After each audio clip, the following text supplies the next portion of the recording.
Real estate term of the day, assumption with novation. If you have a property that is assumable, this is the only way I would allow anybody to assume my mortgage. Why? Because the buyer must qualify for the payments.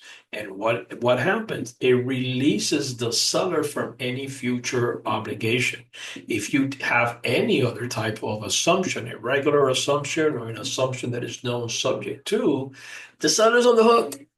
So if the buyer is late, you get a late notice. If they foreclose on the buyer, they're going to foreclose on you. So the only way you should allow anybody to assume your mortgage is with novation. You must qualify for the loan. However, this also puts the bank at a favorable scenario. Why?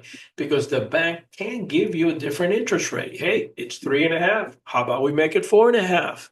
Still a great deal because interest rate today it's about 7%, right? So the bank wins, the seller's off the hook, and the buyer assumes the loan. Now, why would the buyer wants to do that instead of getting a new loan? Well, interest rates are 7, right? I'd rather pay 4.5, and there's no closing costs. It's just a transfer fee.